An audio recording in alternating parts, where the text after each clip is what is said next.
Good evening friend. চব্জি কাটিছোঁ। পটল ধুনীয়াকৈ বাকলি গুচাই লৈছোঁ। পটলৰ বাকলিটো নহ'লে খাবলৈ ভাল লাগে আৰু লগতে ভাতকেৰেলা, আলু আৰু পিঁয়াজ এনেদৰে ধুনীয়াকৈ কাটি ল'লোঁ। আৰু এয়া পমিষ্ট দেউতাকে আনিলে ধনুকাৰ এখন আৰু সি বহুতেই হেপী, তাক লাগিছিলে বোলে তেনেকুৱা এখন। আৰু লগতে চব্জিবোৰ কাটি লোৱাৰ পিছতে এয়া আহি গ'ল আকৌ ৰাজহাঁহৰ মাংস অকণমান। আৰু এয়া আজি ভাগ্য মিলিলে ৰাজহাঁহৰ মাংসৰ লগত।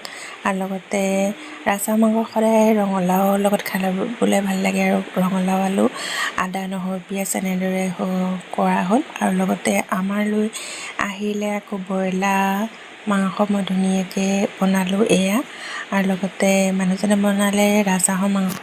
আৰু স্কুল যাবলৈ এয়া ওলালোঁ ৰাতিপুৱা সকলোখিনি কাম বন কৰি মেলি আৰু সেয়া স্কুল যাবলৈ ওলালোঁ। আৰু ধুনীয়াকৈ ওলাই মেলি লৈ পমিষ্টকো উলিয়াই কৰি লৈ আৰু টিফিন, পানী বটল, যিমানখিনি সা সঁজুলিৰ প্ৰয়োজন সকলোখিনি ভৰাই দি পমিষ্টৰ এয়া প্ৰয়োজন হ'ল আকৌ তাৰ মোবাইল লাগে মোক ভিডিঅ' কৰা দেখি। স্কুল যাবৰ সময়ত এয়া দেখিছেনে কিমান টহ পাতিছে, তাক লাগে। আৰু আজিকালি সকলোৱে মোবাইলত পূৰা ব্যস্ত হৈ গ'ল। আৰু এয়া হ'ল আকৌ বেগত ধুনীয়াকৈ ভৰাই মেলি ল'লোঁ।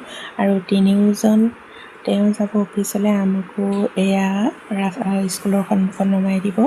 তিনিওজন যাবলৈ ওলালোঁ এনেদৰে।